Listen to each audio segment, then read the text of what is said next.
Para tudo que agora é oficial. A filha do ministro Roberto Barroso, ela acaba de ser escoltada para fora dos Estados Unidos. Ia acontecer e aconteceu. O Perdeu Mané, agora ele virou de lado. Em um vídeo que viralizou na internet, é possível ver a filha de Barroso, ela nos Estados Unidos, no aeroporto, ela sendo escoltada para fora da terra do tio Sam, para fora do país da liberdade. Pois é, meu amigo, perdeu, viu? Perdeu, mané.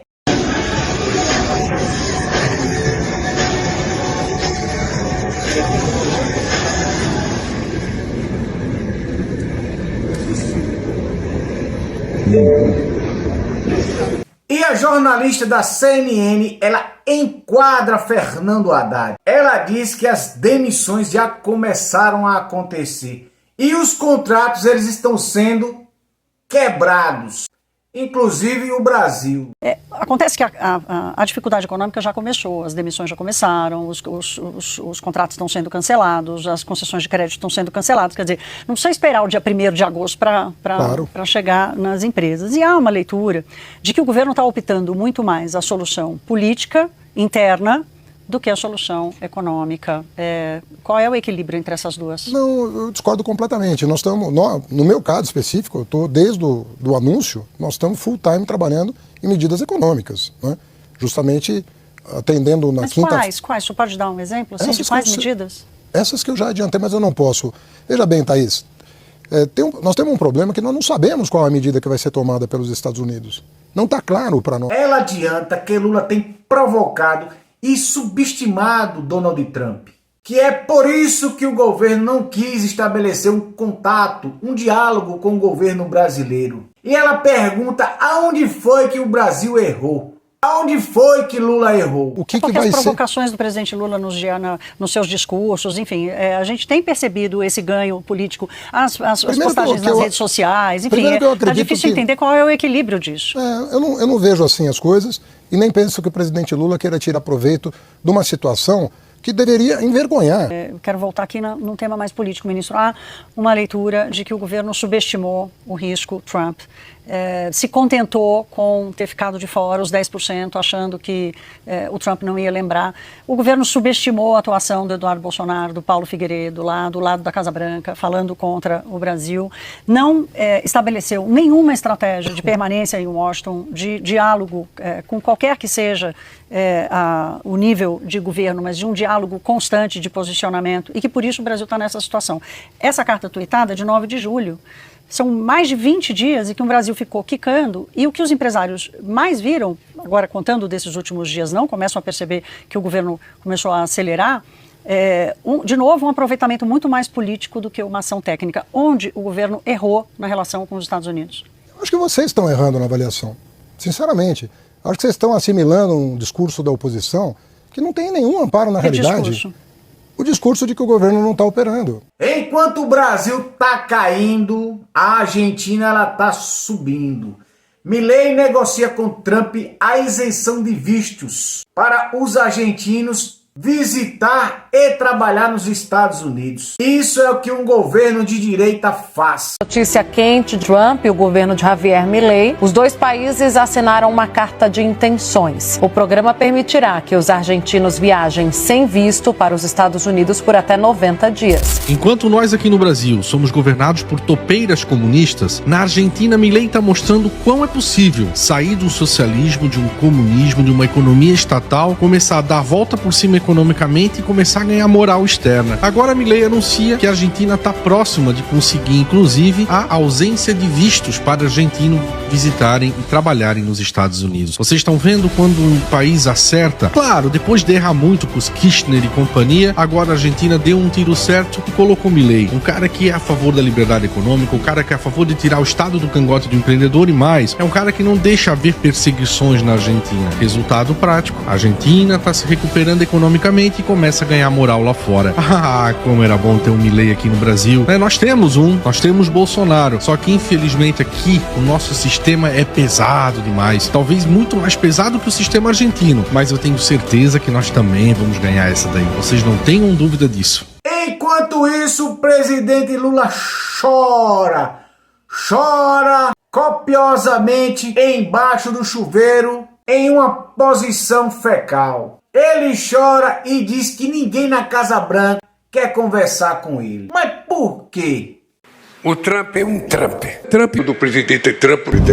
Presidente Trump. O Trump foi eleito para governar os Estados Unidos e eu mandei na carta para ele que eu espero que ele tenha uma boa governança para os Estados Unidos. Eu fui eleito para governar o Brasil. É muito simples. Se ele taxar os produtos brasileiros, haverá reciprocidade no Brasil. Eu não quero ser um Trump. Eu não quero ser um Milley. Eu não quero fazer bravata. Porque eu vou fazer isso, eu vou não sei o que. Eu não vou.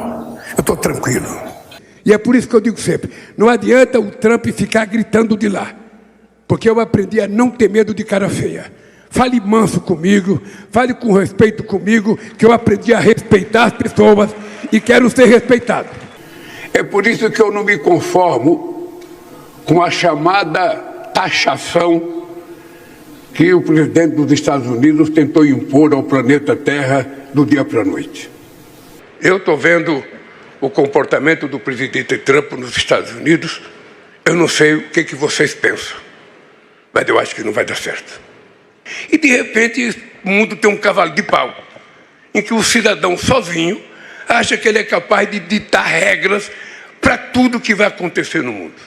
Sabe, a nós brasileiros não agrada essa disputa estabelecida pelo presidente Trump.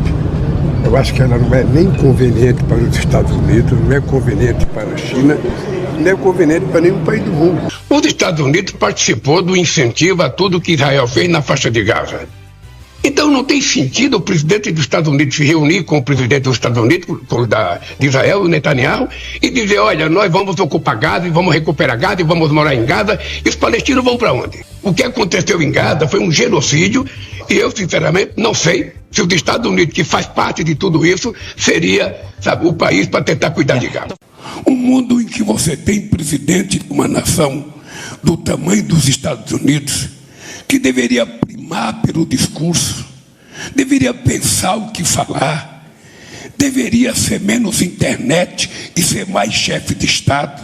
Nós, pela primeira vez, fizemos uma reserva de 370 bilhões de dólares, o que segura esse país até hoje contra qualquer crise, mesmo o presidente Trump falando o que ele quer falar, o Brasil está seguro porque nós temos um colchão de 350 bilhões de dólares que dá ao Brasil e ao Fernando Haddad uma certa tranquilidade.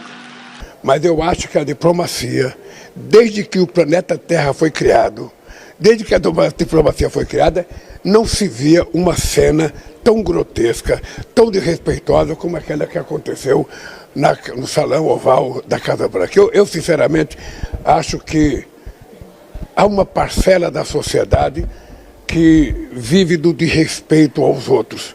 E não é possível a gente falar em democracia se não há respeito. Será porque ele provocou demais o governo dos Estados Unidos? Toma, distraído! Eu queria mencionar a entrevista que o presidente Lula deu ao New York Times, um jornal americano.